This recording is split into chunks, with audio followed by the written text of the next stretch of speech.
Բարև ձեզ, Արևմտյան Հայաստանի հեռուստաընկերության հերթական լուրերն են։ Արևմտյան Հայաստանի ղարաբարությունը նշեց իր հիմնադրության 15-ամյակը, Շողեր Բիլեմջան։ Տիգրանագերդի մեջ հայերենի անվճար դասընթացներ։ Վենսի կրառում են անհետացան հայրու ցեղասպանություն բարերը։ Պետական լայն մասնակցությամբ հայրու ցեղասպանության զոհերու հիշադակի ոգեկոչում Մոնտեպելոյի մեջ, Բորդասարը գնվաճե Բերլինը, Քիրքի մեծ տոն Թումանյանի օրվան զուգահեռ, Ռաֆիկ Կորտոշյան, Համշենցիներու նոր համայնքային նախաձեռնություն, Գիլիկյո ավանդական համը Կոլոլակ։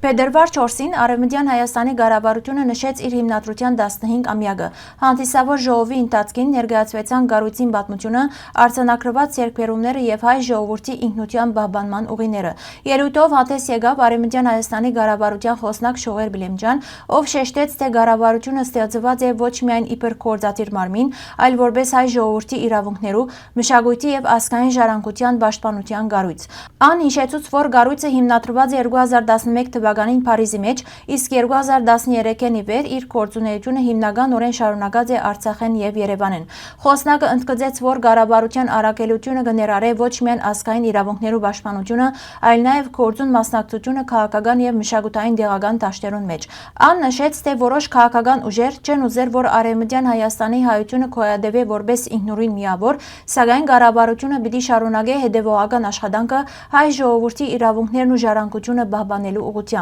Հանդիսավոր ժողովին ելույթ ունեցավ նաև Լիդիա Մարգոսյան, ով հիշեցուց, թե ցեղասպանությունը երբեք չի խախտած հայ ժողովրդի իրավական եւ քաղաքական ինքնությունը, ընդգծելով, որ պետությունը չի վերանար միայն այն պատճառով, որ կգտնվի բռնակրավման տակ։ Անդրադառնալով ազգի բարդավորություններուն նոր սերունդներուն հանդեպ, Արևմտյան Հայաստանի Հանրապետության նախագահ Արմինակ Աբրահամյանի գոչը հնչեց պահպանելու հայկական ինքնությունը, հավատալու Արևմտյան Հայաստանի ղարաբարության ուժին եւ շարունակելու այն աշխատանքը, որ գամուրջ կհանդիսանա անցյալի եւ ներկայի միջև։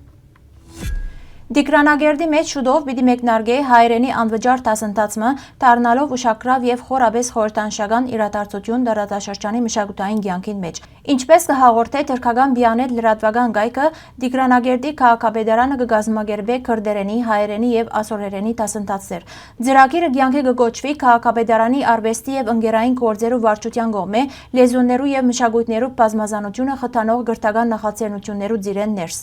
Դասընթացները ամբողջովին անվճար պիտի ըլլան եւ նախադեсված են 16 տարեկանը լրացուցած բոլոր ցանկացողներուն համար։ Հատկանշական է, որ հայերենը պիտի դասաբանդվի դարբեր մակարդակներով, հնարավորություն ընձեռնելով սկսնակներուն իրենց առաջին քայլերը կատարելու մայրենի լեզվի ուսուցման ճանապարհին։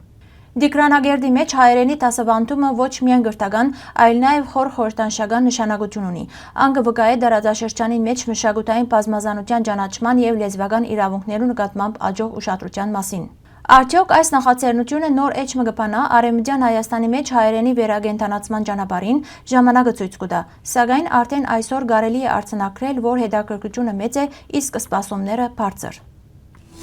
Ամերիկայի Միացյալ Նահանգներու փոխնախագահ Վենսի Դասի հարթակի պաշտոնական էջին վրա Ծիծեռնագապերտի հուշահամալիր այցելության վերաբերյալ հրապարակված գրառումը անսպասելիորեն չնչված է։ Նախնական հրապարակման մեջ նշված էր հայրու ցեղասպանություն ցեղագերբումը, որ լայն արձագանք գտած էր հասարակական եւ լրատվական դաշտերուն մեջ։ Սակայն գար ժամանակ անց գրառումը հերացված է էջեն։ Ավելի ուշ նույն փոխանցակությամբ հաղորդակցությունը վերահրաբարակված է Վենսի մամուլի խոսնակի կողմէ, սակայն արդեն առանց հայրու ցեղասպանություն բարերուն։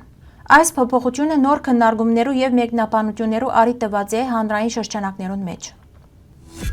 Մոնտեպելոյի հայրու ցեղասպանության զոհերու հուշարձանին մոտ տեղի ունեցավ առանձնահատուկ ոգեկոչումը դաշնային, նահանգային եւ քաղաքային բարձրաստիճան պաշտոնյաներու լայն մասնակցությամբ։ Ապրիլ 24-ին առաջ կազմակերպված այս հավաքը կազմակերպիչներու համաձայն պայմանավորված էր հագահայ դրսևորումներու աշխուժացմամբ եւ արդի քաղաքական զարգացումներով։ Ելույթներու ընթացքին շեշտվեցավ, որ հայրու ցեղասպանությունը անհերքելի պատմական փաստ է, իսկ անոր ուրացման փորձերը դադարելի։ Խոսք եղավ նաև Արցախի ժողովրդի իրավունքներու պաշտպանության եւ հայկական մշակութային ժառանգության պահպանման անհրաժեշտության մասին։ Ամերիկացի շարք ազդեցիկ պաշտոնյաներու ներկայությունը հուշարձանին մոտ հստակ ուղերձ կփոխանցեր պատմությունը չլրացնելու եւ արդարության պահանջը շարունակելու։ Միջոցառումը ավարտեցավ ձաղգեբսակներու զետեղմամբ եւ լրության բահով ի հիշադակ ցեղասպանության զոհերուն։ Շանլը Ուրֆայի մեջ իրականացվող քարե փլուրներ ծրագրի ծիրեններս բացահայտված 12,000 դարվան հնագիտական ժառանգությունը առաջին անգամ կներկայացվի Արևմտյան Հայաստանեն դուրս Գերմանիո մայրաքաղաք Բերլինի մեջ։ Բերլինի թանգարաններու գղզի համալիրի ցուցասրահին մեջ բացված է հասարակության բացահայտումը 12,000 տարի առաջ Բորդասարի եւ Քարե փլուրներու մեջ կյանքը խորագրով լայնածավալ ցուցահանդեսը։ Այստեղ կցուցադրվին շուրջ 100 եզակի նմուշներ, մարդոց եւ գենթանիներու քանդակներ, նեոլիթյան շրջանի գտածոներ, ինչպես նաեւ Բորդասարի խորհրդանշական գոտողներու լուսային շարժապատկերներ։ Ցուցադրության մեջ ընդգրկված են հիմնականորեն Շարլ Ուրֆայի հնագիտական թանգարանեն բերված բնօրինակ նմուշներ, ինչպես նաև այլ թանգարանները բերված վերարտադրություններ։ Գերմանացի գիտնականներ շեշտած են, որ Բորդասարի հայտնագործությունները նոր լույս կսփռեն մարդկության, որ սորտահավաք կյանքեն թեպի նստակյաց հասարակություն անցման գործընթացին վրա։ Ցուցահանդեսը պիտի գործե մինչև հուլիս 19 Բերլինի մշակութային սրտին մեջ փառացիորեն 2 անգամ խորացնելով թանգարաններու գղզիի պատմական ժամանակագրությունը։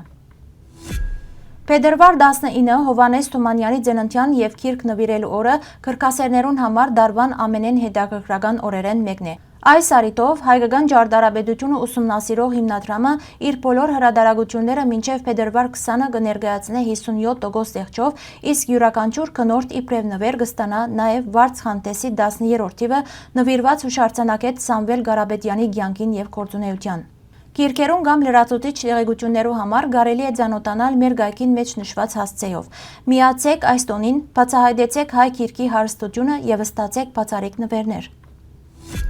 Համշենահայրու միությունը գնահատերներ նոր ծրագիրը եւ կգազմագերբի հավաք քննարկում ծրագրին մանրամասնությունները միասին քննարկելու նպատակով։ Հանդիպման վայրը եւ ժամը պիտի հայտարարվին հառաջիկա օրերուն։ Ավելի մանրամասն տեղեկություններու համար կխնդրենք այցելել մեր պաշտոնական գայք։ Գոլոլագը Գիլիգյան թագավորության ամենեն հարգված ուտեստներեն մեկը եղած է։ Անոր անունը առաջացած է ուտելիքին գլոր ծևեն։ Դարբեր պարպարներու մեջ անցված է զանազան անուններով։ Գոլոլագը կպատրաստվի թե մսային, թե բանջարեղենային դարբերակներով։ Ան կմատուցվի դապկված, խաշած, խորոված կամ աբուրներու մեջ սխտոր մածունով։ Այս ավանդական ուտեստը ոչ միայն համեղ է, այլ նաև պատմության եւ մշակույթի խորհրդանիշը, որ մեր նախնիներու խոհանոցեն հասած է մինչև մեր օրերը։ Պատրաստման եղանակին ծանոթանալու համար կխնդրենք այցելել մեր պաշտոնական գայք։